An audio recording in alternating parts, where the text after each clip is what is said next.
안녕하세요. 하이투자증권에서 철강과 비철금속을 담당하고 있는 김윤상이라고 합니다. 오늘 제가 말씀드릴 내용은 최근에 러시아와 우크라이나의 어떤 지정학적 위기 이후에 그 원유를 포함한 이제 모든 커머더티 가격이 반등을 하고 있는데, 그 중에서도 비철금속 산업에 미치는 영향에 대해서 오늘은 간단히 좀 말씀드리도록 하겠습니다. 오늘 제가 말씀드린 내용은 2월 25일 저희가 발간한 보고서를 참고하시면 될 것 같고요. 먼저 니켈에 대해서 말씀을 좀 드리겠습니다. 제가 여기 그림 두 가지를 좀 갖고 나왔고요. 하나는 니켈 정광 생산량 비중이 나와 있고요. 하나는 니켈 정년 니켈 생산량 비중이 나와 있습니다. 기본적으로 그 정광이라고 하는 거는 뭐냐면요, 여러분들 그 광산에서 생산하는 어떤 그 광석의 개념으로 생각을 하시면 될 것 같은데, 러시아 같은 경우가 지금 글로벌 3위에 위치해 있습니다. 가장 많이 생산하는 지역은 인도네시아하고 이제 필리핀이라고 좀 보시면 될 것 같고요. 근데 여기서 좀 차이를 제가 좀 하나 좀 말씀드리면요, 이 인도네시아하고 필리핀 같은 경우에는 주로 이제 스테인리스 생산에 쓰이는 저금 용도의 니켈에 좀 많이 사용이 되고, 이 러시아 같은 경우에는 상대적으로 양극재에 쓰이는 고순도 니켈 생산 비중이 높습니다. 그래서 어떻게 보면은 이번에 러시아 제재 자체가 기본적으로 저희가 이제 양극재에 쓰이는 원료 생산에 조금 차질이 있지 않을까라고 하는 우려를 자아내게 하는 약간 이런 흐름도 나타나고 있다, 이렇게 보시면 될 것 같고요. 두 번째는 니켈 광석이 아니라요, 정년 니켈, 즉 니켈 메탈 생산량 비중으로 놓고 보시면 될 것 같은데, 러시아 같은 경우에는 전 세계에서 약 한 네 번째로 니켈을 많이 생산하는 나라, 이렇게 보시면 될 것 같습니다. 그래서 니켈이라고 하는 품목에 러시아 같은 경우에는 상당히 글로벌 생산량에 기여하는 바가 굉장히 크다라고 좀 보시면 될 것 같아요. 그래서 어쨌든 이번에 러시아 제재 같은 경우가 굉장히 니켈 수급에 미치는 영향이 적지는 않겠구나라고 저희가 생각을 좀 하시면 될 것 같고요. 다음 페이지를 넘어가 봐 주시면은 일단 구체적인 어떤 니켈 회사하고 그 다음에 니켈의 수급을 나타내는 프리미엄에 대해서 제가 잠깐 좀 소개를 좀 해드리겠습니다. 그림 3번을 한번 봐주시면요, 글로벌 주요 니켈 생산업체 순위가 나와 있는데, 맨 왼편에 보시는 그 오렌지색으로 표시된 어떤 회사가 바로 그 놀리스크 니켈이라고 하는 회사인데요. 이게 바로 러시아 업체입니다. 그래서 전 세계에서 가장 많이 니켈을 생산하고 있는 업체가 바로 러시아에 있다라고 좀 보시면 될 것 같고요. 그래서 이렇게 좀 러시아가 제재가 되면 과연 어떤 영향이 있을까라고 하는 부분인데요. 그래서 실제로 지금 현실 세계에서도 많은 어떤 수급적인 타이트함이 좀 발생을 하고 있다라고 하는 점인데요. 좀 이 차트가 좀 굉장히 좀 재미있는 차트라 해서 제가 좀 소개를 좀 해드리겠습니다. 이건 뭐냐면은 상해 지역이고요, 중국 지역이죠. 그 프리미엄이라고 하는 거를 바로 알루미늄과 니켈, 이렇게 두 비철금속을 나눠서 제가 소개를 해드렸는데, 여러분들 아시겠지만은 중국이 지금 경기 부양에 대한 기대는 되게 많지만 사실은 모든 경기 지표가 그렇게 좋지는 않습니다. 그래서 알루미늄 같은 경우에도 뭐 이따 말씀드리겠지만은 유럽과 미국의 경우에는 굉장히 수급 상황이 타이트한데 중국은 너무나 좋지가 않아요. 근데 봐주시면은 니켈 같은 경우에는 역사적 고점을 지금 상회하고 있습니다. 제가 여기서 말씀드릴 부분은 뭐냐면은 경기가 너무나 안 좋은 중국에서도 이렇게 니켈의 어떤 수급 상황은 너무나 타이트하다라고 하는 점을 말씀을 좀 드리고 싶어요. 이게 왜 그럴까요, 도대체?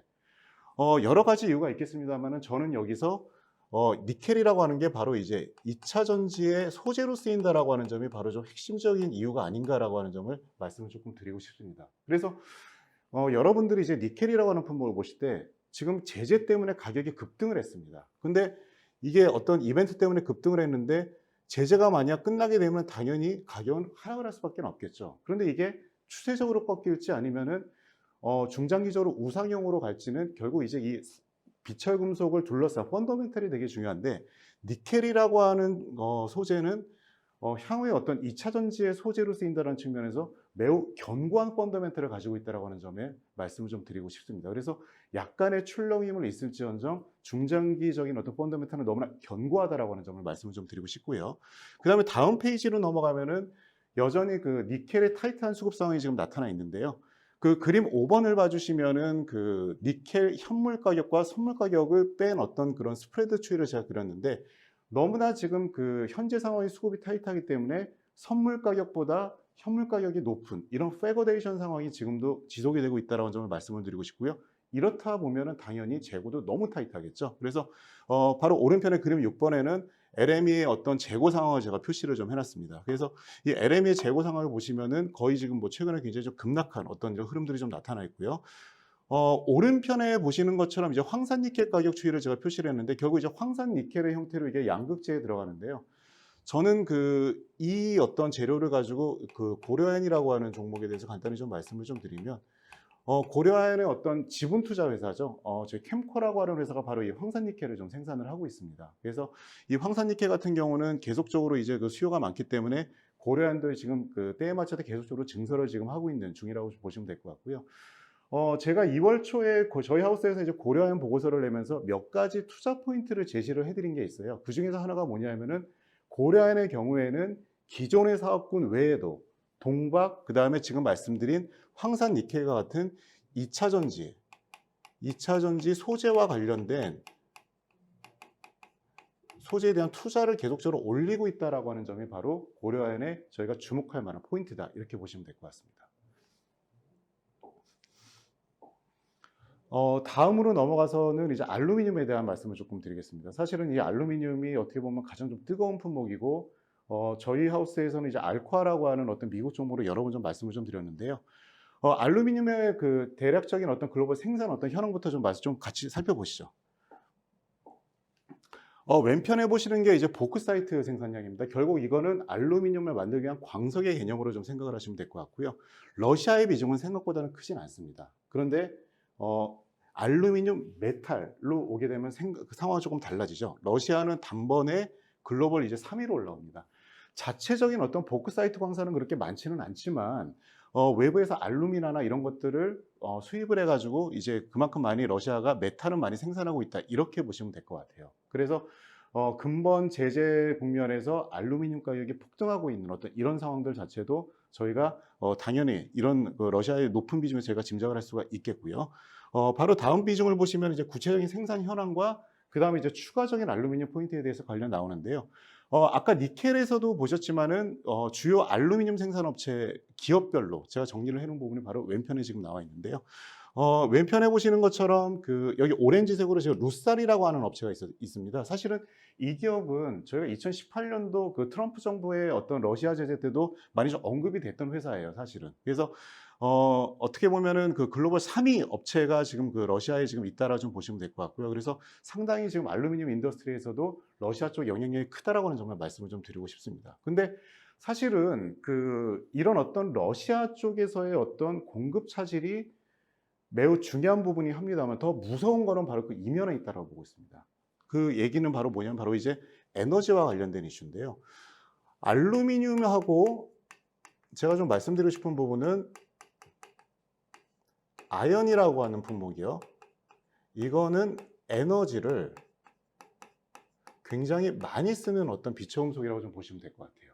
그렇기 때문에 결국 이제 밑에서 봐서 말씀드릴 어떤 에너지 급등과 관련된 어떤 이런 부분들이 글로벌 알루미늄 생산에 큰 영향을 줄 수밖에 없다라고 하는 말씀을 좀 드리고 싶은데, 오른편에 한번 봐주시면요.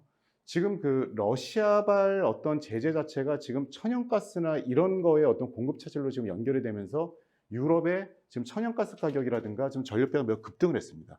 지금 독일의 전력비를 한번 보시면은 이게 지금 연초 대비해서도 굉장히 지금 큰 폭으로 지금 올라갔고요. LNG 가격도 굉장히 큰 폭으로 올라갔습니다. 근데 이 두 가지 품목은 생산을 할 때 워낙에 에너지나 이런 전력비를 어떤 사용하는 비중이 굉장히 원가에 차지하는 비중이 굉장히 크기 때문에 이런 어떤 전력비가 올라가게 되면은 원가가 많이 올라가서 생산에 차질을 빚을 수밖에 없다라고 하는 점을 말씀을 좀 드리고 싶어요. 실제로 최근에 유럽의 여러 알루미늄 업체들이나 아연 업체들이 감산 발표가 연이어서 나오기도 했습니다. 그래서 구체적인 부분을 다시 한번 좀 상세히 좀 살펴보시면요. 이게 작년의 경우에 전력비가 얼마나 올랐느냐라고 하는 부분을 제가 오른편에, 왼편에 유럽의 주요 국가별로 이렇게 좀 표시를 좀 해놨는데요. 프랑스나 독일 같은 경우로 한번 봐주실까요? 거의 지금 한 300% 이상씩 정말 어마어마하게 정말 전력비가 많이 올랐습니다. 자, 알루미늄을 생산하거나 아연을 생산하는 공장의 입장에서는 결국 원가가 너무 많이 올랐기 때문에 생산을 줄일 수밖에 없고요. 그러다 보니까 아까 제가 프리미엄 관련해서 간단히 좀 소개를 좀 해드렸었는데요. 이 프리미엄이 최근에 이렇게 급등하는 흐름들이 좀 나타나기 시작을 했다라고 하는 점을 말씀을 조금 드리고 싶습니다. 그래서 어쨌든 이러한 어떤 알루미늄의 경우에는 러시아의 어떤 생산 감소라는 부분도 있겠지만은 기본적으로는 이런 어떤 에너지 수급 차질과 연이어져서 결국 이제 유럽의 어떤 공급이 줄어드는, 이래서 이중으로 수급이 타이트해지는 효과가 있다라고 하는 점을 말씀을 드리고 싶습니다.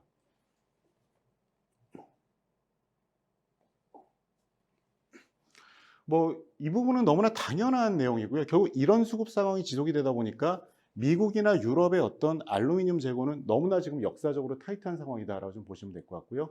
오른편에 봐주시면 사실 우리나라에는 이제 알루미늄 업체라고 딱히 그렇게 좀 부각될 만한 업체가 그렇게 많지는 않은데, 대표적인 업체가 일단 미국의 알코아라고 하는 회사죠. 알코아의 주가는 어제 80불을 넘어선, 거의 지금 뭐 최근에 계속 이제 신고가를 경신하고 있는 흐름들이 좀 나타나고 있습니다. 그렇기 때문에 어떤 알루미늄의 어떤 수급도 결국 어떤 러시아 제재뿐만 아니라 어떤 그 에너지 쪽 영향까지 생각을 하게 되면은 결국 견고한 펀더멘탈을 가지고 있기 때문에 향후에 어떤 단기적으로 제재 완화 국면에서 조정을 받더라도 중장기적으로는 굉장히 좋은 흐름을 연출이 될 수밖에 없다라고 하는 점을 말씀을 좀 드리고 싶고요. 여기서 추가적으로 하나 제가 말씀드릴 부분은 알루미늄과 관련된 추가 투자 포인트입니다. 뭐냐면 바로 중국의 탄소 중립입니다.